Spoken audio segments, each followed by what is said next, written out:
Ligados na Tomada, um programa que não precisa de roteiro, mas tem um carro-chefe. Exatamente isso. Hoje eu tenho aqui comigo o carro-chefe Lucas Torri. Buongiorno, signore. Buongiorno, meu amigo. Tudo bem? Vai bem? Cara, eu quis abrir assim o programa porque o Lucas estava comigo lá na contagem regressiva dos 50 anos da Fiat e deu um show no seu italiano. Fora esse show, o Lucas, pouca gente sabe, não morou no Japão e fala japonês. Lucas, super bem-vindo ao Ligados na Tomada, meu amigo. Obrigado.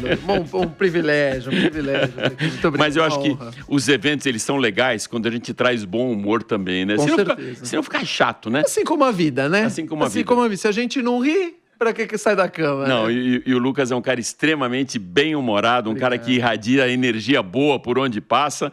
E hoje está aqui para contar um pouquinho de história. Mas, Lucas, queria entender, o Lucas, ele tem praticamente 2 milhões de inscritos nos canais dele, se soma Insta, YouTube, TikTok, e dá realmente um show nas suas apresentações. Obrigado. Lucas, quando começou essa tua história? Cara, começou assim de brincadeira. Eu sempre quis gravar carro, sou apaixonado por carro. Eu falo, brasileiro tem 2 paixões, né? Futebol e carro. O meu sempre foi muito mais carro do que futebol. E aí um dia eu falei, bom, vou tentar, tal. Eu lembro que eu, assistindo no YouTube, conheci o canal do Doug DeMuro, que é um dos maiores, né, lá dos Estados Unidos e tal. E ele faz muita, né, daddy jokes, assim, ele faz muito trocadilho, assim, e tal. Piadas ruins, piadas de tiozão, né, que a gente fala. Eu falei, cara, olha só, é meu tipo de humor, acho que eu vou fazer isso aí também, né? E na época tinha um canal que chamava Top Speed aqui, que era 2 caras mais novos do que eu. Espetacular. O Léo Zitor e o Hazuki. Que foi cancelado. Os 2? Não, o Hazuki, o né? Top Speed. Não, o Hazuki. Ah, é? O Hazuki foi Eu cancelado. não tô sabendo. Foi cancelado. E eu falei, como assim? Qualquer um pode fazer? Então eu também posso. E aí eu juntei ali um pouco disso e fiz. Mas assim, totalmente despretensioso. Jamais sonhava que o canal ia ter toda essa audiência. Fico muito feliz, muito honrado de tantas pessoas terem um gosto assim tão duvidoso de consumirem um conteúdo tão ruim que eu produzo, mas eu fico muito feliz. Sabe quando você vai para um evento, para um restaurante, você fica ali na sala de espera, aguardando o cara falar valeu, né? E aí todo mundo vai para a mesa. O valeu nosso do setor é quando a gente vê o Lucas dentro de um carro já. A gente estava falando um pouco antes de entrar no ar aqui em ansiedade. A gente sabe que o sinal que já está valendo, que já pode gravar com o carro, não é quando o assessor de imprensa fala está valendo, é quando a gente olha lá para fora e o Lucas já está no carro. Tem isso, né, Lucas? Aquela coisa de você tem ansiedade para captar a imagem, né? Tenho. Eu quero gravar, eu acho que não vai dar tempo, eu acho que não vão... Se eu esperar, não, vamos fazer aqui e tal, eu vou ficar por último, aí não vai ter mais luz para eu gravar...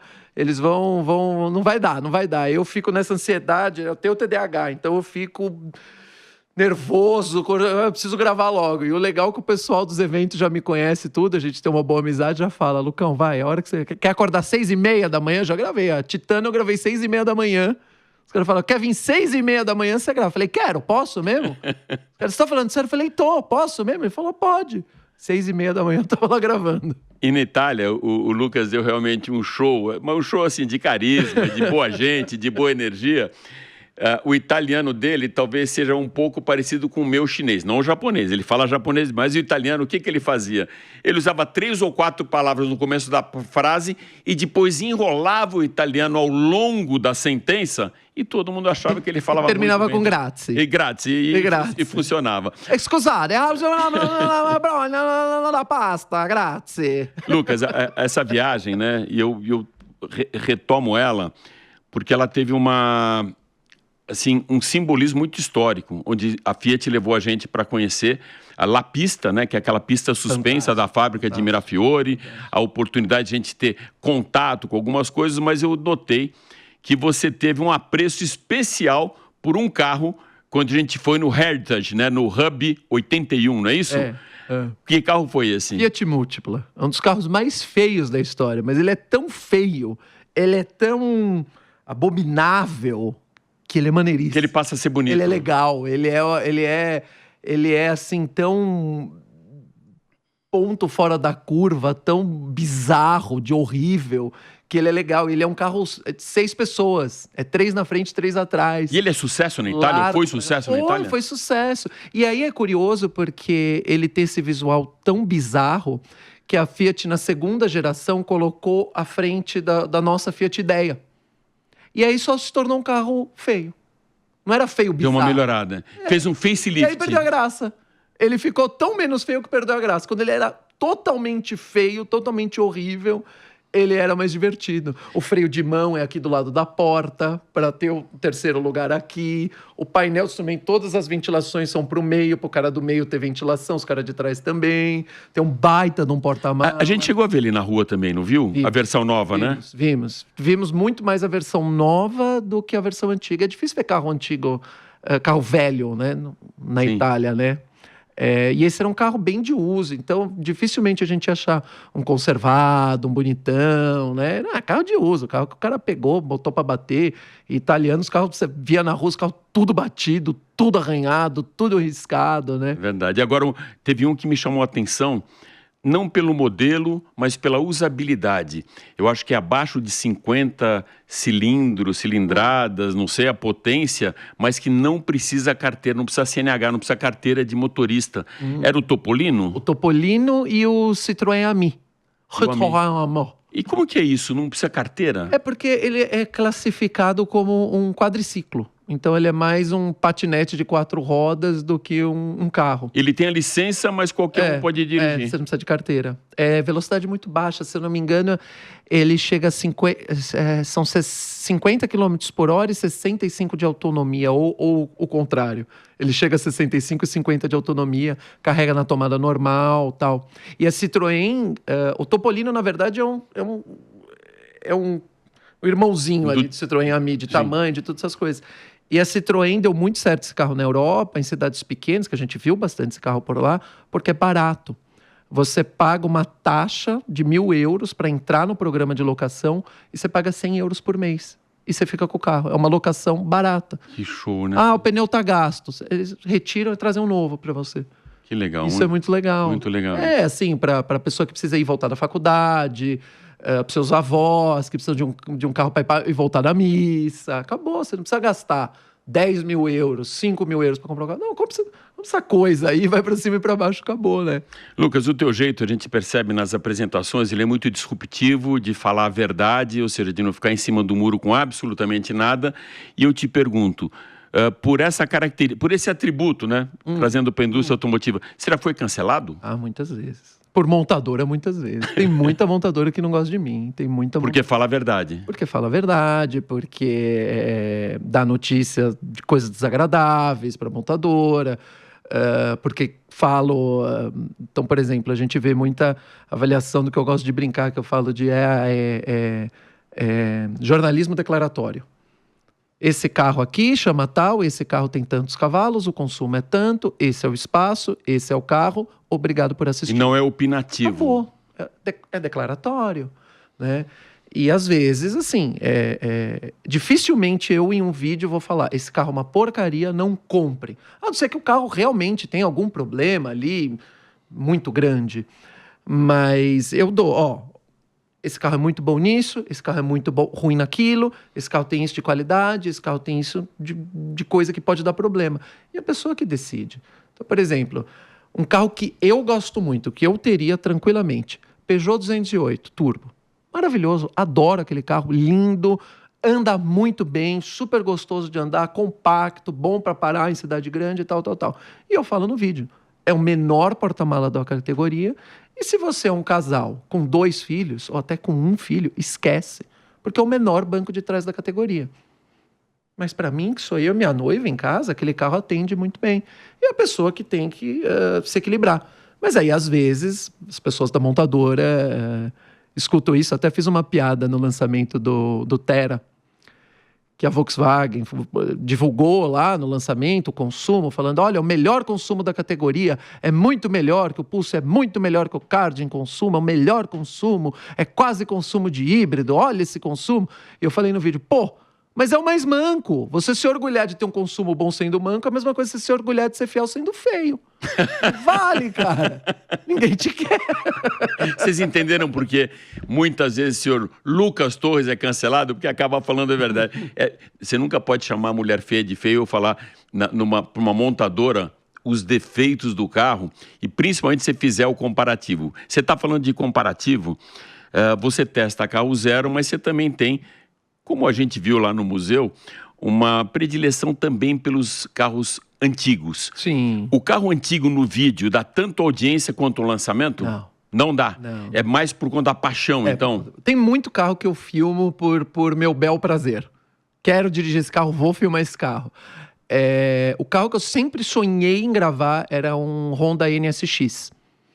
Um da década de 90, do começo da década de 90, eu consegui gravar um inscrito me emprestou, foi bem legal. Você pegou a história de Ayrton Senna testando esse carro, desenvolvendo esse carro. Tudo isso. Assim, o japonês, a indústria japonesa não conseguia fazer o carro, o Ayrton Senna deu 3 voltas em Suzuka com o carro e falou, olha, precisa aliviar aqui, esse carro precisa ser mais rígido aqui, precisa aqui. 6 meses depois o carro estava pronto. Tanto que eles deram 2 para ele, né? E era meu sonho gravar esse carro. Eu gravei, fiquei super feliz e tal, mas é um vídeo que foi assim, ok de audiência. Às vezes a gente até tava conversando, né? Que eu fui atrás, tal, que eu queria gravar um DeLorean, achei o DeLorean, gravei o DeLorean e não deu tanta audiência. Olha só. Aí você vai lá, grava uma Fiat Strada, bomba de audiência. Porque é muito isso. O carro zero, tem as pessoas que assistem o vídeo como entretenimento, porque gostam do canal, porque gostam de ver as piadas, tal. E tem as pessoas que estão assistindo porque estão procurando aquele carro para comprar. Então, lançamento é muita gente assistindo, porque muita gente curiosa, procurando o carro para comprar, estava esperando sair aquele carro para ver como que é por dentro, como que não é, se guarda o dinheiro para esse carro, se já compra o outro. Então, quando é lançamento, parece que junta tudo, assim. Sim. Dá muito mais audiência, né, cara? Lucas, eu só tinha ouvido falar a palavra o Fígaro, né? Numa ópera do Barbeiro de Sevilha, no Pica-Pau. Não, tem mais uma que eu lembrei agora, então. E do Gepeto, e do Pinóquio. Eu não lembro se é o gatinho ou se é o peixe. Gatinho. A Cleo é o peixe e o gatinho é Fígaro. E você me contou a história de um Fígaro famoso também. O Nissan Fígaro, baita carro legal que eu também consegui gravar. Eu sei que tem 3 no Brasil. Ele é um carro que a Nissan fez na década de 90 e ele é todo retrô para a década de 60. Então você imagina um Cadillac conversível, maravilhoso, com todos aqueles botões da época, só que numa escala assim de 1:10, assim, a escala. Ele é bem pequenininho, ele é do tamanho de um K-Car conversível. Tinham 3, que eu sei, tem 3 no Brasil, e o dono fez o pecado de converter a direção para o lado esquerdo. E quando a Nissan fez esse carro no Japão, foi uma loucura. Eles tiveram que fazer pela loteria, sortear quem ia comprar o carro. Porque eles só fizeram 900 e poucos e acabou. Nunca mais teve. Esse carro virou uma febre do mundo, todo mundo quer. E aí eu consegui gravar um que foi muito legal também. Muito maneiro. Lucas, a gente vê uma revolução muito grande na indústria automotiva, principalmente nos últimos anos. A gente viu um movimento, já falei isso algumas vezes aqui, mas me chama muito a atenção. Quando se falava de nível de automação dos carros, né? Nível 1, nível 2, nível 0 e tal. Aí veio a eletrificação, a gente não fala mais de automação, a gente fala hoje sim dos sistemas de navegação que trabalham para a segurança, ou seja, essa tecnologia embarcada que trabalha para a segurança, que é o caso hoje de ADAS 2, né? O sistema ADAS e tal. Como você vê a eletrificação? Você vê a eletrificação no Brasil como um movimento que, para valer, ou seja, o brasileiro está apontando o norte, da mesma maneira, eu estou vendo o teu celular totalmente fora de esquadro, deixa eu só ajustar um pouco aqui. Eu falei para ele que ia fazer isso. O brasileiro, ele é ávido por novas tecnologias. Você viu, eu consegui. Eu dei um jeitinho para conseguir acertar esse celular. De celular novo, é o S23, é o S24, é o Apple 17 e tal. A eletrificação é isso? É a novidade?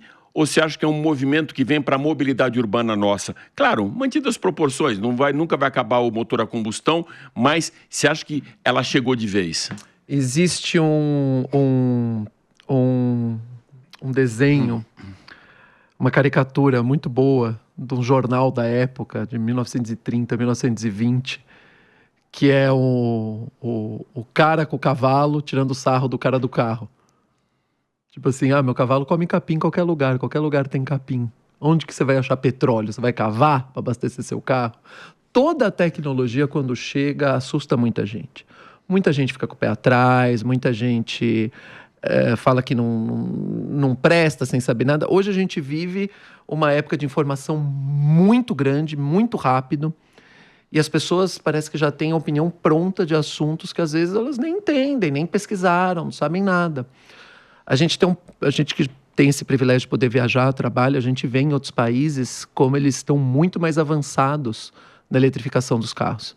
Porque hoje no Brasil, o grande problema de um carro elétrico é você viajar, é você fazer uma viagem longa. A infraestrutura viária onde eu vou elétrica, carregar, né? A infraestrutura é muito, muito ruim no Brasil. Não é que é ruim, precisa melhorar muito para poder falar que é ruim. Você vai para outros países, você vai em qualquer hotel, qualquer lugar, toda vaguinha tem um carregador. Na estrada, carregador rápido, carregador rápido, carregador rápido. Aqui, às vezes, você tá no meio da estrada, você para tomar um café, você vê, tem um carregador, que legal. Deixa eu ver, porque eu tenho essa curiosidade. Deixa eu ver de quanto que é esse carregador. É um carregador de 7 kWh. 7 kWh você vai levar 10 horas para carregar o carro. 6 horas, dependendo do tamanho da bateria. Melhor nem ter colocado, quem vai ficar 6 horas parado na beira da estrada, né? Eu acho que o carro elétrico, quando a gente fala de andar no circuito urbano, ele é perfeito. Ele é perfeito. Então você não gosta de carro a combustão? Lógico que eu gosto. Eu acho que são coisas completamente diferentes que podem se coexistir. É a mesma coisa, eu gosto de fazer essa pergunta para todo mundo. O que é mais gostoso? Você tomar uma sopa ou um café num dia frio ou uma cerveja num dia quente na praia? Os dois são gostosos. Depende de para quem você vai perguntar. São sensações diferentes. Tem muita gente que hoje está rodando em Uber, tal, usando o carro elétrico. E eu falo, a melhor pessoa para você perguntar é isso, é taxista e Uber. O que você acha do carro? E eles falam, é fantástico. É muito mais confortável, não dá manutenção, gasta 40, 50 pau para rodar o dia inteiro, conta 300 e pouco do carro a gasolina, né? A gente viu, a gente até estava conversando isso, né? Há uns anos atrás, todo mundo da indústria, toda a indústria, o elétrico é o futuro. Aí veio os chineses, eles viram que eles não iam conseguir competir com os chineses, falaram, não, o futuro é o híbrido, não é mais o elétrico, mudamos de ideia. A Volvo é um grande exemplo disso. A Volvo veio com o plano agressivíssimo. A gente vai ser a primeira marca a só vender elétrico no mundo. Acabou. Não existe mais. É ridículo. Só vai ser elétrico. Voltou atrás. Falou, opa, não vai dar não. Porque eles viram que eles não vão conseguir competir com o mercado chinês. Sabe e que hoje... você comentou uma coisa, eu só vou fazer um parênteses. Claro. Que hoje eu falava isso com a assessoria de imprensa da Volvo. Eu adorava um carro deles, adorava. Para mim é um espetáculo XC40 híbrido. Para mim eram líderes de mercado e eles entraram nessa vibe de 100% elétrico. Tiraram o carro de linha, perderam a liderança de mercado, tão longe da liderança e trouxeram o XC40 elétrico. Foi uma decisão do presidente à época para não evoluir. Tinha um motor, as leis de emissões, né, ele tinha que fazer um upgrade no motor. Achou melhor do que fazer esse upgrade no motor, trazer o 100% elétrico e tirar de linha o XC40. Perderam feio a liderança. Eu vi isso acontecer com o Honda Civic, a mesma coisa, né, que se perderam aí, tirando um carro que brigava com o Corolla. A Honda deu de presente cliente para Corolla. Exatamente. Deu para Toyota de presente. Exatamente. De presente. Porque só trouxeram o Civic híbrido. É isso aí. Historicamente, a gente sempre teve o Civic de entrada, o Civic intermediário e o Civic top. A geração anterior, a gente tinha Civic aspirado manual, Civic aspirado automático e Civic turbo. Você escolhia, você tinha 3 Civic diferentes. Você entrava na concessionária, olha, eu não tenho tanto para dar nesse carro, mas eu consigo dar nesse daqui, nesse aqui eu vou. Tiraram, só trouxeram o híbrido. E eles perderam o carro-chefe. O nome é bom, hein, cara? Minha noiva que bolou. Você deve escutar muito o carro-chefe, né? Porque ele é muito bem sacado. O carro-chefe a gente usa em qualquer coisa, mesmo fora da indústria automotiva. Esse é o carro-chefe do programa. É um belo trocadilho, né? É um belo trocadilho. Você comentava comigo também, Lucas, que muitas vezes a Fiat Strada, ela vai dar muito mais audiência para você, a gente vive de audiência, do que aquele carro que é espetacular para a nossa Sim. leitura, para o nosso olhar. Sim. Eu vou pegar nesse ponto. O que fez das picapes esse crescimento tão grande aqui no Brasil? Porque a gente teve uma época que eram os sedãs ficaram para o passado.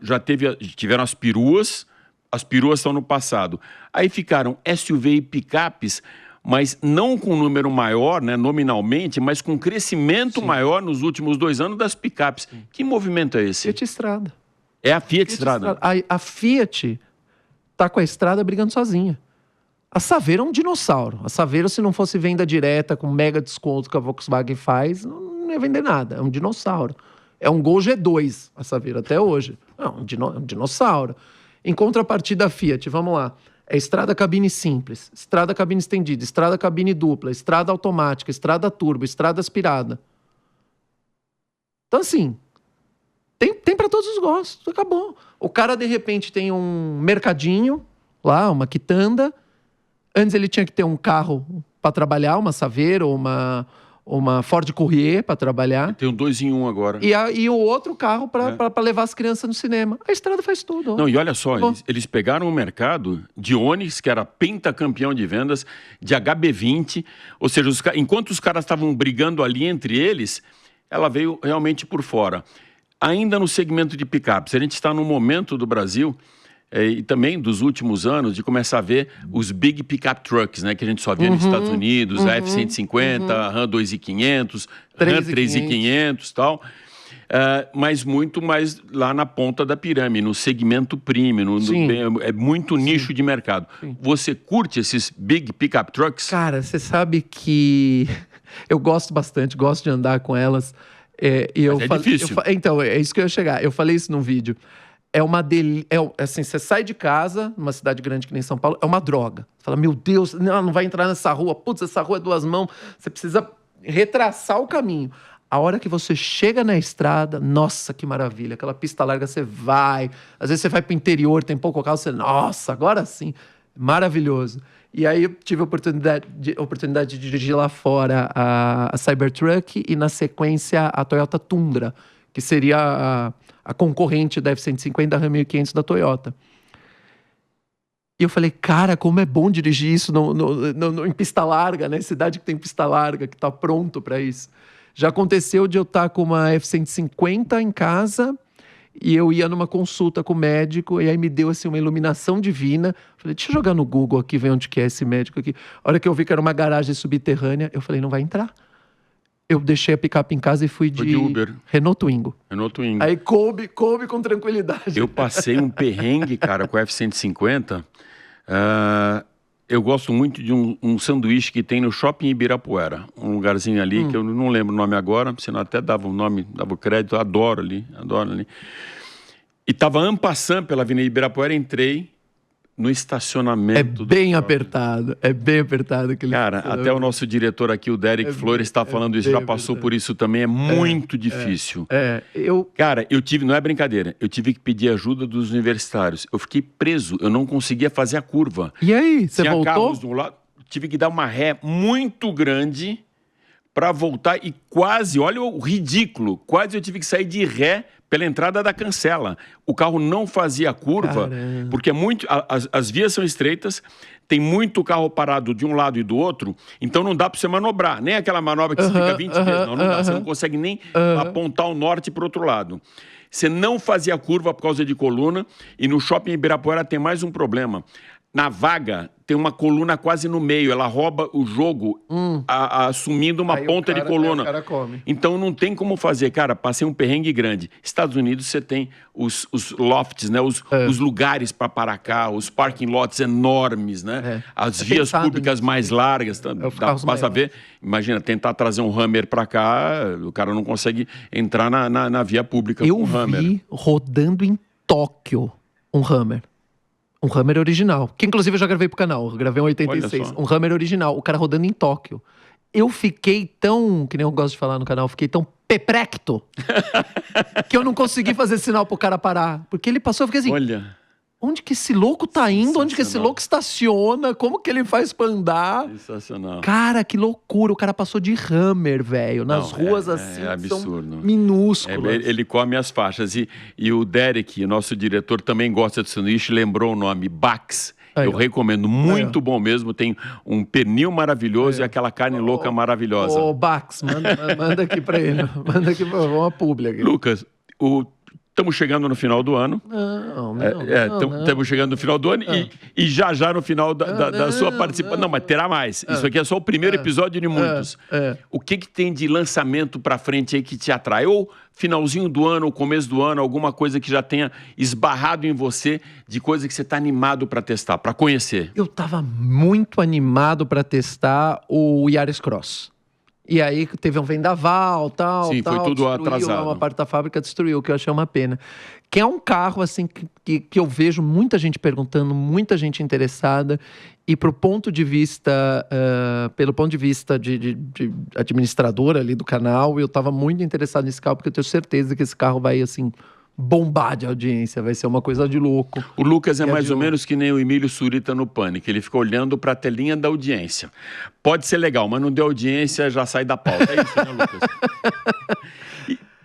Porque assim, né? Eu ganho com visualização. Você consegue mensurar, você consegue ter esse cheiro do que é hoje, depois de 5, 6 anos que você está com o canal? 7 já. 7 anos. Já. Você consegue ter esse cheiro do que dá audiência? Sim. Às vezes a gente toma umas surpresas agradáveis, outras desagradáveis.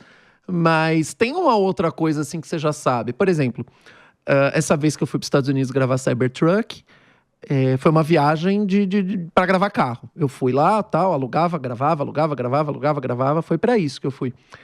E aí, nessa mesma viagem, eu gravei a Cybertruck e gravei o Nissan GT-R. Era em 2024, o último que saiu, não vai sair mais Nissan GT-R. Eu falei, não, esse vai ser o vídeo, o carro-chefe da viagem vai ser esse daqui. Esse vai ser o que dá audiência.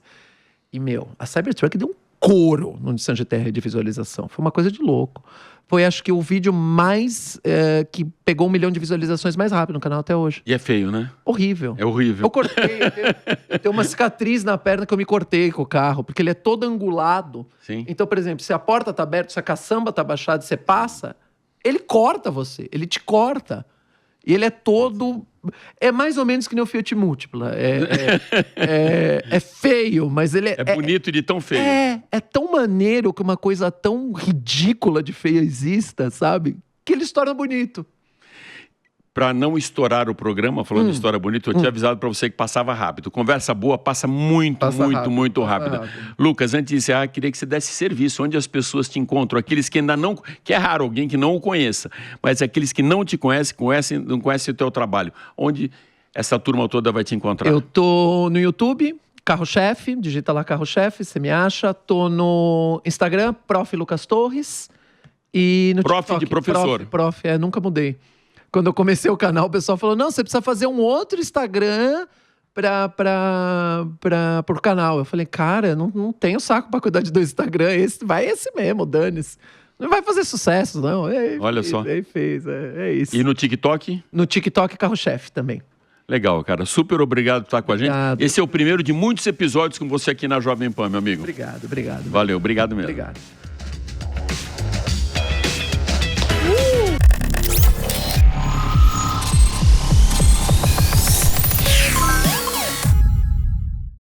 A opinião dos nossos comentaristas não reflete necessariamente a opinião do Grupo Jovem Pan de Comunicação. Realização Jovem Pan.